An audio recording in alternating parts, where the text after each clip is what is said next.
Welcome to ज्ञानार्जन site. Hello friends, ज्ञानार्जन site पर एक बार फिर आपका स्वागत है। वीडियो के इस भाग में हम लोग अप्रैल 2020 के 2 तारीख से जुड़े हुए महत्वपूर्ण घटनाओं पर बात करेंगे, जिसमें नियुक्ति, निर्वाचन, इस्तीफा, बैंकिंग, अर्थव्यवस्था, महत्वपूर्ण तिथि दिवस इत्यादि जैसे महत्वपूर्ण कई विषय शामिल होंगे। तो चलिए हम लोग अब अपने विषय वस्तु की ओर बढ़ें और फटाफट देखें अप्रैल 2020 के 2 तारीख से जुड़े हुए सभी महत्वपूर्ण घटनाओं को। दोस्तों, अगर आपने ज्ञानार्जन साइट को सब्सक्राइब नहीं किया है तो कृपया कर जल्द आप अपने YouTube चैनल ज्ञानार्जन साइट को सब्सक्राइब कर लें। अगर वीडियो अच्छा लगे, इसके कंटेंट आपको उपयोगी लगे तो वीडियो को लाइक और शेयर अवश्य करें। तो चलिए हम लोग अब अपने विषय वस्तु की ओर आगे बढ़ते हैं।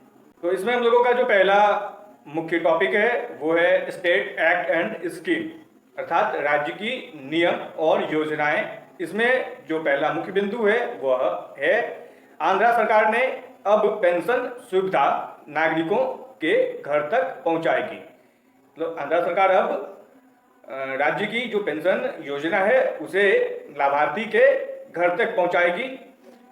लाभार्थी को इसके लिए अब किसी कैंपेन तक पहुंचने की आवश्यकता नहीं है। इस योजना के द्वारा राज्य के 58,44,240 लाभार्थियों को यह विशेष सुविधा मिल पाएगी। उन्हें घर बैठे ही पेंशन की सुविधा मिल पाएगी। इसके अंतर्गत वृद्धों, विधवाओं, बुनकरों, एकल महिलाओं, मछुआरों, लोकल कलाकारों और पारंपरिक कोबलरों को 2,250 रुपये, जबकि विकलांग, ट्रांसजेंडर और डप्पू कलाकारों को 3,000 रुपये। इसके अलावा जो लोग लंबी बीमारी से पीड़ित हैं या जिनका इलाज सरकारी अस्पतालों में चल रहा है, किडनी की डायलिसिस प्रक्रिया से वो अगर गुजर रहे हैं, तो ऐसे लोगों को 10,000 रुपये की राशि सहायता पूर्वक दी जाएगी ये पेंशन स्कीम के तहत। आंध्र प्रदेश के जो वर्तमान मुख्यमंत्री हैं वो है वाईएस जगनमोहन रेड्डी और यहाँ के राज्यपाल हैं बिस्वा भूषण हरिचंदन। दोस्तों, आप लोग जानते होंगे कि आंध्र प्रदेश अब 2 राज्यों में बढ़ चुका है, एक तेलंगाना है और दूसरा आंध्र प्रदेश है।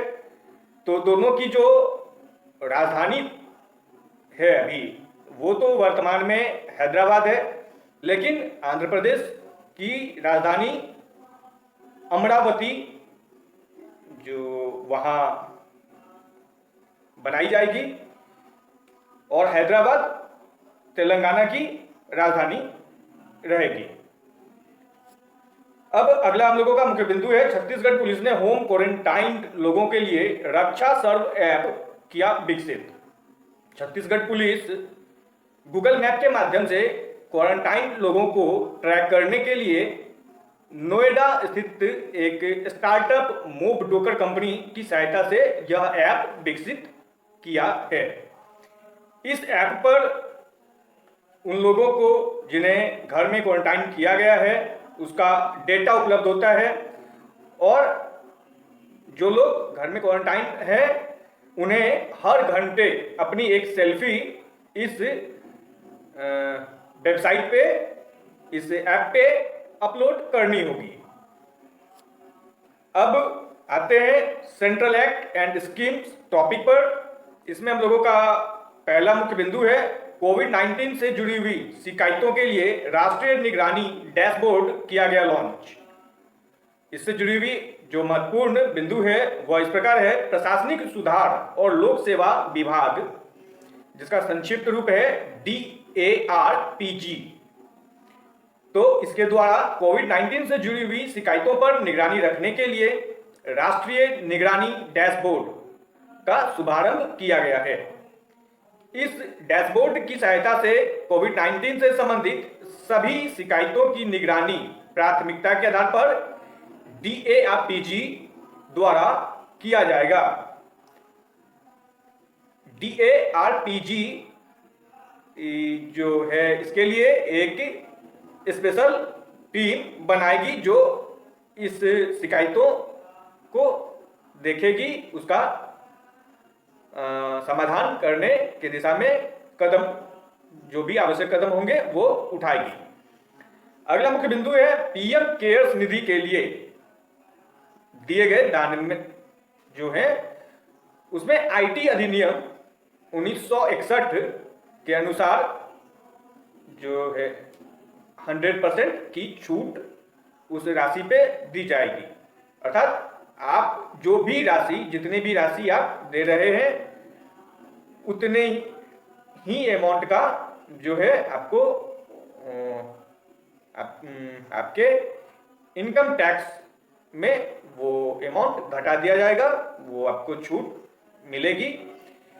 यह जो निर्णय है यह 31 मार्च 2020 को लिया गया है ताकि कोविड-19 से जो देश में हालात उत्पन्न है उससे निपटने के लिए जो राहत कार्य चलाए जाते हैं उसमें देशवासी बढ़ चढ़कर हिस्सा लें और यथासंभव उसमें दान करें। शायद ये गवर्नमेंट की पॉलिसी हो।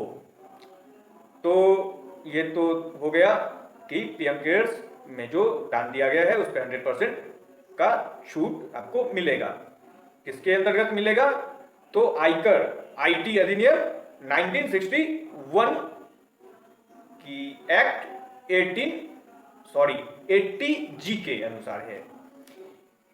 तो चलिए अब हम लोग आगे बढ़ते हैं। अगला हम लोगों का टॉपिक है निर्वाचन, नियुक्ति और गठन से संबंधित, जिसमें पहला मुख्य बिंदु है NTPC ने दिलीप कुमार पटेल को बनाया अपना HR निदेशक। NTPC मतलब national thermal power corporation. National thermal power corporation limited ने 1 अप्रैल से दिलीप कुमार पटेल को अपना मानव संसाधन निदेशक नियुक्त किया है। इससे पहले पटेल लगभग 12 वर्षों तक NSPCL, भिलाई, पानीपत और टांडा जैसी विभिन्न NTPC परियोजना में HR प्रमुख रह चुके हैं। NTPC लिमिटेड की स्थापना 7 नवंबर 1975 को हुई थी और इसका मुख्यालय नई दिल्ली है। NTPC के वर्तमान अध्यक्ष और MD गुरदीप सिंह हैं। अगला हम लोगों का मुख्य बिंदु है माधवीपुरी बुच को सेबी में पूर्णकालिक सदस्य के रूप में 6 महीने का मिला विस्तार। माधवी को वर्ष 2017 में 3 साल के कार्यकाल के लिए भारतीय प्रतिभूति और विनिमय बोर्ड में पूर्णकालिक सदस्य के रूप में नियुक्त किया गया था। सेबी का मुख्यालय कहाँ है? तो सेबी का मुख्यालय मुंबई में है जो महाराष्ट्र राज्य में है और सेबी के वर्तमान अध्यक्ष हैं अजय त्यागी। तो अगला हम लोगों का जो टॉपिक है वह है मीटिंग एंड कॉन्फ्रेंस। इसके अंतर्गत मुख्य बिंदु है संयुक्त राष्ट्र के COP26 जलवायु परिवर्तन शिखर सम्मेलन को 2021 तक के लिए स्थगित किया गया है। यह ग्लासगो में नवंबर में आयोजित होने वाली थी, जिसे संयुक्त राष्ट्र के COP26 समिति ने कोविड-19 के कारण 1 साल के लिए इसे स्थगित कर दिया है। यह निर्णय UNFCCC के COP के अंतर्गत आने वाले जो भी मेंबर हैं उनसे राय विचार करके यह निर्णय लिया गया है। UNFCCC का फुल फॉर्म जो है United nation framework convention on climate change. तो ये था COP26 से रिलेटेड विषय। UNFCCC के वर्तमान महासचिव पेट्रिसिया एस्पिनोसा हैं। अब हम लोग आते हैं साइंस एंड टेक्नोलॉजी पर। इसके अंतर्गत पहला मुख्य बिंदु है विशाखापट्टनम नौसेना डॉकयार्ड ने विकसित की एक बार में कई रोगियों को ऑक्सीजन देने की तकनीक। आंध्र प्रदेश के विशाखापट्टनम नौसेना डॉकयार्ड ने पोर्टेबल मल्टीफेट ऑक्सीजन मैनिफोल्ड, जिसे MOM का नाम दिया गया है, यह यंत्र विकसित किया है। यह कोविड-19 महामारी के कारण पैदा हुए हालात में काफी मददगार साबित होगा। इसका परीक्षण NDB के MI रूम में किया गया था और उसके बाद कई बार नौसेना अस्पताल INHS कल्याणी में किया जा चुका है। साइंस एंड टेक्नोलॉजी के अंतर्गत अगला मुख्य बिंदु है नासा ने विशालकाय सौर कण तूफान का अध्ययन करने के लिए सनराइज मिशन की घोषणा। National aeronautics and space administration, जिसे हम संक्षिप्त रूप में नासा कहते हैं, उसने एक नए मिशन की घोषणा की है जो सन रेडियो इंफेरोमीटर स्पेस एक्सपेरिमेंट से रिलेटेड होगा, जिसे सनराइज नाम दिया गया है। सनराइज में 6 क्यूबसैट्स लगे होंगे, जिसमें प्रत्येक का आकार जो है वह एक टोस्टर ओवन के बराबर होगा।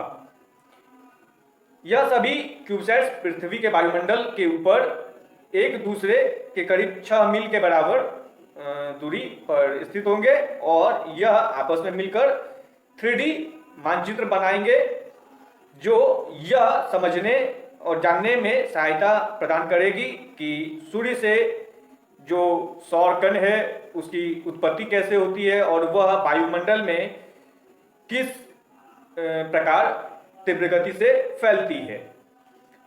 नासा का मुख्यालय कहाँ है? तो वह अमेरिका में है, अमेरिका के वाशिंगटन DC में है। और नासा के वर्तमान प्रशासक कौन है? तो जिम ब्रिडलस्टाइन है। अब हम लोगों का जो अगला टॉपिक है वह है डिफेंस एंड मिलिट्री एक्सरसाइज से।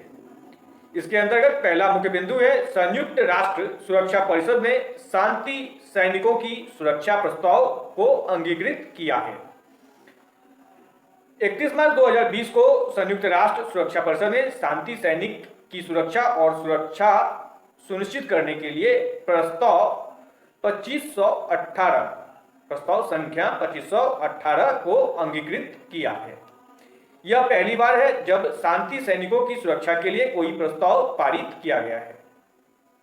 यह प्रस्ताव चाइना के द्वारा लाया गया था, जिसे पाकिस्तान, ईरान, दक्षिण अफ्रीका, तुर्की, रूस, वियतनाम सहित 43 देशों द्वारा सह प्रायोजित किया गया था। अब बात करते हैं हम लोग डील और एग्रीमेंट विषय पर। इसके अंतर्गत पहला मुख्य बिंदु है फोन पे ने कोरोना वायरस के लिए कोरोना केयर के नाम से बीमा पॉलिसी लॉन्च की है। फोन पे यह बीमा policy Bajaj Allianz general insurance के साथ मिलकर कोरोना वायरस हॉस्पिटलाइजेशन बीमा पॉलिसी शुरू करने की जो है वह योजना पर काम कर रही है। फोन पे की स्थापना दिसंबर 2015 में हुई थी और इसका मुख्यालय बेंगलुरु कर्नाटक है और इसके वर्तमान CEO है समीर निगम। अब इससे रिलेटेड जो अगला मुख्य बिंदु है वह है SCTIMST और विप्रो 3D ने ऑटोमेटेड वेंटिलेटर का निर्माण करने के लिए किया समझौता। इससे जुड़ी हुई जो महत्वपूर्ण बिंदु है वह इस प्रकार है। Shri Chitra Tirunal institute for medical sciences and technology ने विप्रो 3D बेंगलुरु के साथ मिलकर ऑटोमेटेड वेंटिलेटर का निर्माण करने के लिए एक समझौता पर हस्ताक्षर किया है। दोनों संगठन ने artificial manual breathing unit AMBU पर आधारित एक आपातकालीन वेंटिलेटर सिस्टम के प्रोटोटाइप का संयुक्त रूप से निर्माण करने के लिए करार किया है। चलिए अब बैंकिंग एंड फाइनेंस विषय पर बात करते हैं, जिसमें पहला मुख्य बिंदु है SBI ने इंडिया INX पर 100 मिलियन अमेरिकी डॉलर के ग्रीन बॉन्ड किए सूचीबद्ध। भारतीय स्टेट बैंक ने BSE के इंडिया इंटरनेशनल एक्सचेंज, जिसे INX कहते हैं, पर 100 मिलियन डॉलर, जो लगभग 750 करोड़ रुपया होता है, उतने रुपए का ग्रीन बॉन्ड सूचीबद्ध किया है। बैंक ने INX के global securities market green platform पर अपने USD 10 मिलियन वैश्विक मध्यम अवधि नोट कार्यक्रम के तहत ग्रीन बॉन्ड को सूचीबद्ध किया है। SBI का मुख्यालय मुंबई, महाराष्ट्र है और इसके वर्तमान अध्यक्ष रजनीश कुमार हैं।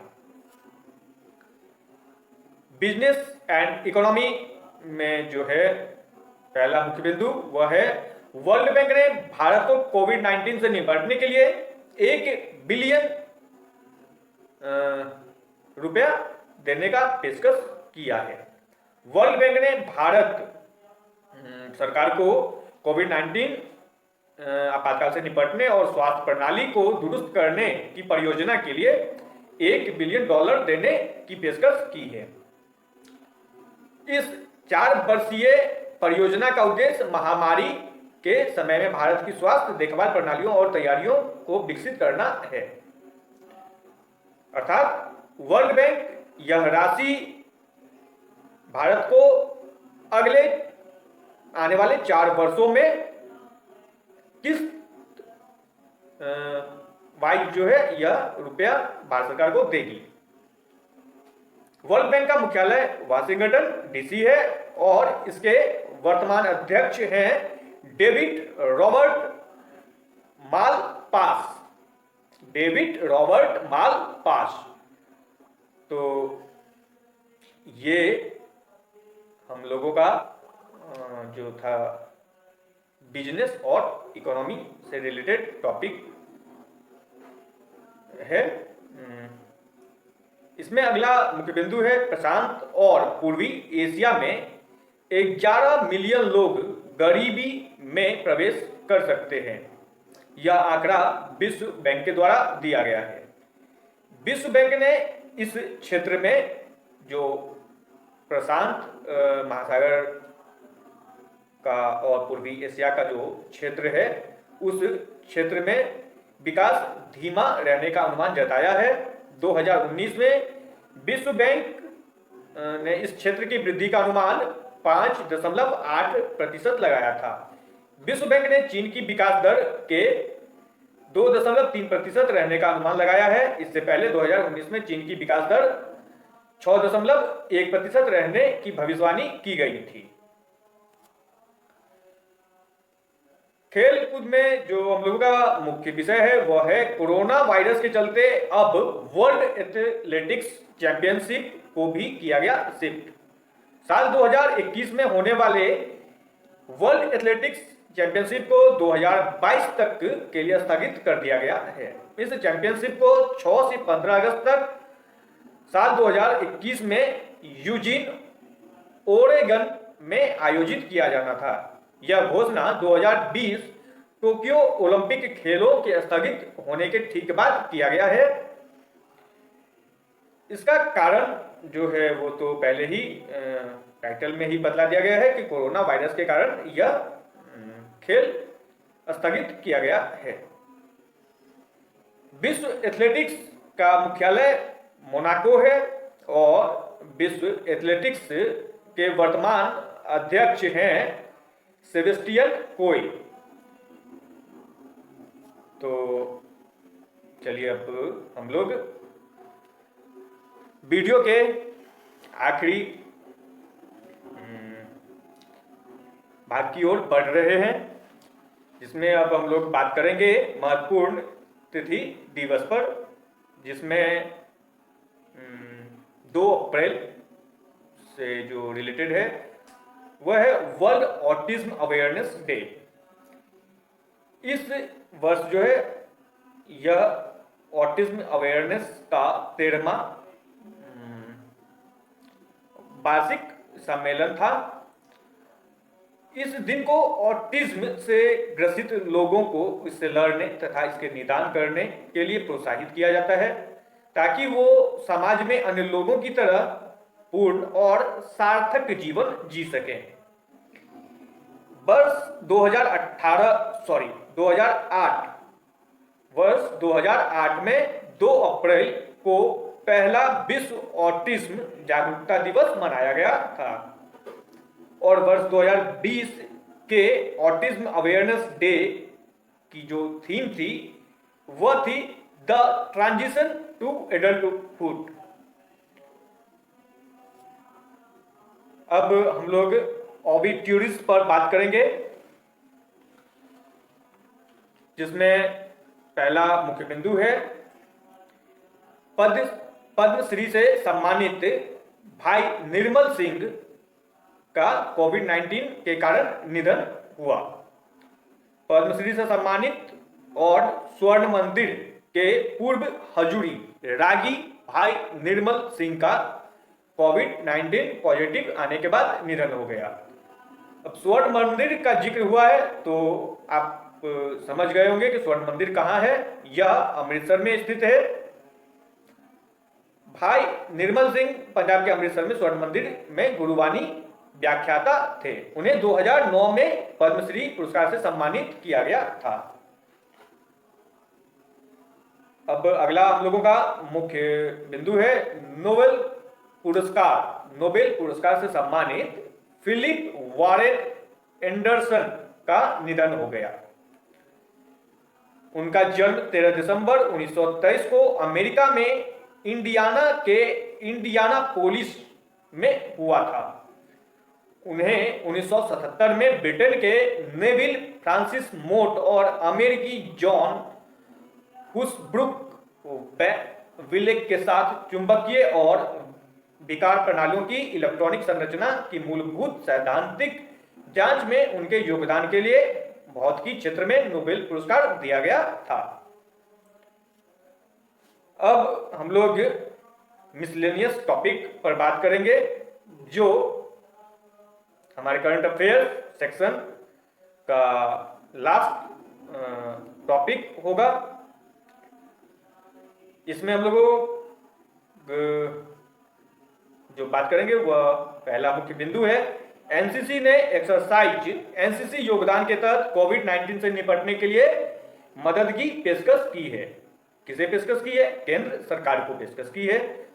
राष्ट्रीय कैडेट कॉर्प्स ने एक्सरसाइज एनसीसी योगदान के तहत कोविड-19 से निपटने के लिए चलाए जा रहे देशव्यापी अभियान में केंद्र को मदद की पेशकश की है। इसके तहत अस्थायी रोजगार की व्यवस्था के तहत केवल 18 वर्ष से अधिक आयु के वरिष्ठ मंडल कैडेट ही कार्यरत होंगे। एनसीसी का मुख्यालय कहाँ है? तो वह नई दिल्ली में है। एनसीसी की स्थापना 16 अप्रैल 1948 को हुई थी और इसके वर्तमान महानिदेशक कौन है? राजीव चोपड़ा, जनरल राजीव चोपड़ा। एनसीसी का आदर्श वाक्य है यूनिटी एंड डिसिप्लिन। अब हम लोग लास्ट महत्वपूर्ण बिंदु पर बात करने जा रहे हैं, जो है ब्रिटेन के बॉब वेटेन बने दुनिया के सबसे बुजुर्ग जीवित व्यक्ति। इन्हें अब गिनीज वर्ल्ड रिकॉर्ड में शामिल किया गया है। गिनीज वर्ल्ड रिकॉर्ड ने ब्रिटेन के बॉब वेटेन को सबसे बुजुर्ग व्यक्ति के रूप में 30 मार्च 2020 तक 112 साल 1 दिन तक जीवित रहने वाले व्यक्ति का खिताब दिया है। वेटेल अभी जीवित है, वो मरे नहीं हैं। बॉब वेटेल को यह रिकॉर्ड खिताब जो है जापान के चितेत्सु वातानाबेबे का जो निधन हुआ 23 फरवरी 2020 को, जिस समय वह 112 साल और 355 दिन के थे। तो उनके निधन के बाद इनको यह खिताब बॉब वेटेल को दिया गया, सबसे बुजुर्ग व्यक्ति रहने का। तो दोस्तों, ये था अप्रैल 2020 के 2 तारीख से संबंधित महत्वपूर्ण घटनाक्रम, जो आने वाले सभी प्रतियोगी परीक्षा के लिए महत्वपूर्ण है। यहाँ बच्चों में कुछ गलतफहमियां अक्सर हो जाती है कि करंट अफेयर सेक्शन जो है वो सिर्फ विद इन वीक का जो घटना है उस सिर्फ उतना ही आपको नहीं जानना है। ये सही है कि एग्जामिनेशन में काफी लेटेस्ट वो क्वेश्चन डाला जाता है, लेकिन ऐसा बिल्कुल नहीं होता कि वो 2 महीने पहले का क्वेश्चन टच नहीं करता है।